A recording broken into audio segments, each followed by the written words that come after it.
Oh, hello boys and girls, how are we doing? Right, I have been very unwell for the past few days. Today is probably the best day I've felt. I had a really bad flu, and it's not COVID. I've had COVID, and this was 10 times worse than COVID ever was. Basically, for a good few days, was not good. It was not good at all. And all of a sudden, I've woken up today and I've felt a hell of a lot better, just like that.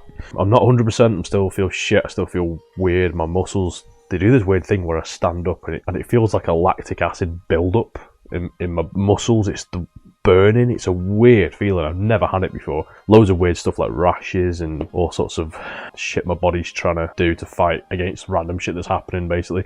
My immune system's just like, what the fuck? Now, that being said, I've been getting a few parts in for the MT10. Obviously we like modding stuff and all that kind of shit, but I like getting stuff that, you know, not everyone's tried in a way, and trying it myself and hopefully shed a bit of light onto these companies that maybe don't get it so much, especially on YouTube, you know. And one of those companies is these guys, Racetorx. So I've done quite well. I've used their products a few times in the past, and I met Dale very briefly though at the Birmingham NEC for Motorcycle Live. I think I bought something from a KTM. I think it was the Spaces, the throttle Spaces. Now, Dale is a very good guy, very knowledgeable guy, and I don't think these products get anywhere near the what's the word? My brain still ain't working. They don't get anywhere near the coverage or light that they should be doing. These are a very good company, and I'm not sure why people aren't on this kind of stuff. Which brings me to what I've got, which is this guy. You might be thinking, what the hell is that thing? Essentially, it's a very simple design. It is a roller bearing. It's a set of, it looks like ceramic roller bearings on a stick is essentially what this is. Now, what this does, let me just get it out for you. There we go. Now what this is a gear linkage shift support. The MT10 is probably one of the best gearboxes I've ever used. That being said, it is built to a budget, of course. What this is meant to do, they have these for all sorts of different bikes. Again, go to Racetorx. It's called the gear shift support. So it's the gear shift shaft support. Now, essentially on your motorbike, where you click up and down your gears using your gear shifter, that peg joins onto a rod, the connecting rod, which you can turn up and down to make the shift lever go up and down, which then connects onto like a sort of spliced nut. I don't know what the name of the nut is, it always eludes me, but basically it's like a nut which is round with lots of little, it's like a little toothed nut, which the linkage fits onto, which is the gear shift shaft, which goes into the gearbox. Now, if you think about that, that's quite a lot of distance to get the energy from your foot, so the kinetic energy of you physically moving into the gear, all the way across that lever, all the way across this lever, all the way into the gearbox, which then obviously turns the gears and inside the gearbox itself. Within that sort of componentry, there is wiggle room. There's a lot of area for things to move around. So you're not always going to get a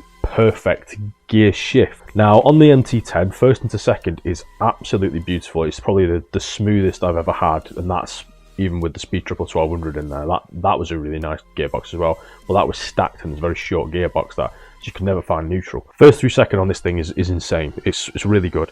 Second to third, there's a weird little hiccup, and then fourth to fifth sometimes there's a hiccup, and fifth to sixth. But again, it varies during the RPMs, and it also varies on what load and how your foot goes underneath, if it's the right contact, all that kind of stuff.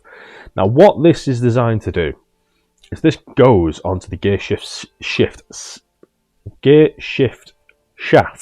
Okay, now I'll get there. This goes onto the gear shift shaft, and this locates into one of your engine bolts. So what this does, this acts as like a collar on top of that then bolts into the engine mount. It stops it from moving up and down, essentially. I think that's a really good idea. And I saw this and I thought, I need to try this out, because from what I've seen on the internet, people absolutely love these things. But not that many people around me and not that many people on the internet have actually either done videos on these or have you know, they've kind of skipped over this kind of stuff. So this is 50 quid, quite a lot of money for this little bit of thing, this little bit of equipment. However, like I said, we're going to go fit this to the MT10, and we're going to see if it actually makes a difference, because apparently it's meant to make differences to your gear changes, make them cleaner, sharper, smoother, all that kind of shit.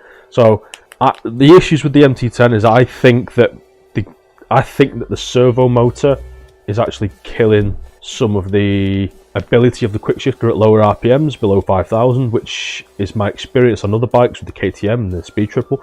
As soon as I took the servo motor off and either put an exhaust on the heel tech in there, it cleared it up quite well. Now with this, I'm going to try it with, obviously I've not done anything with the exhaust. I'm just leaving the bike at the minute because I'm just getting it through to its first service, first 1,000 mile, and then I'm going to start looking at exhaust and stuff. So we're going to try this out for a few hundred mile. We're going to go fit this now, and we're going to do a before and after video. My first impressions on if this makes a difference or not. So stay tuned. We're going to go install it now. Thank you so much for watching. See you in a minute. I'm just adding this. This is way later on, but this is the description from Racetorx themselves.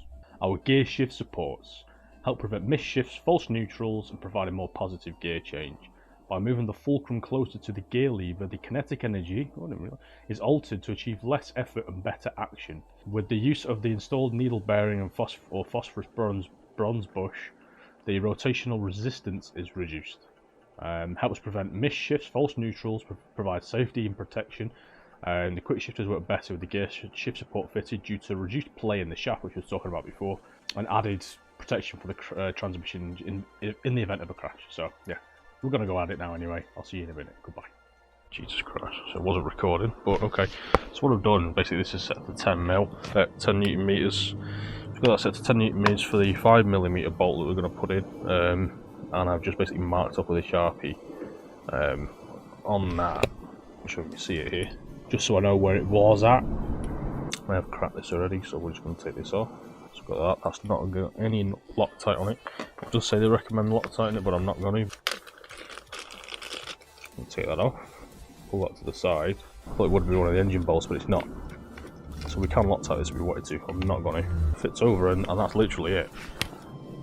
It's really cool, but we don't want those spline grating on anything. So what I am going to do is I'm just going to grease up this anyway.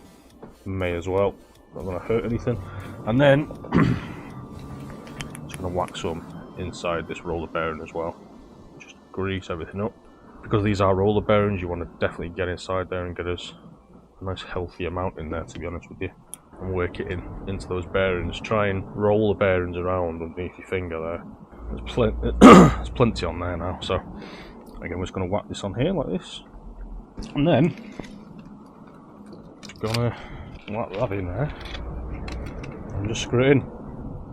Keep going to really dry them off whenever I talk. Really nice. Right, so and then we're just going to torque that up to the 10 and a bit Newton meters that it says online. 10.7 Newton meters of torque, so just shy of 11. So 7, 8, 9, 10, essentially nearer to 11. So there we go. I'll wipe some of that excess grease off. And I'm going to whack this back on to where it was before, because I have got the markings on there. Just a bit more. There we go. It was there. Right, and that's apparently literally it. That's everything. So now that, if you can see that, I'm not sure if you can see that. It's very close to that bolt there. It's actually rubbing on the bolt. So I might need to mention that to Racetorx, because that is, I mean, it does go out the way, but that is going to rub on it if you go up and down. If you push this wire a little bit further that way, it pushes the quick shifter out a little bit. So what I might do is I might just zip tie that so that it doesn't chafe up against the back of the quick shifter unit there. But no, that's that. That's as simple as that. Take a look at that. It looks nice as well. Looks trick. Right, we're going to go out and test it now. See what you think. See you in a minute.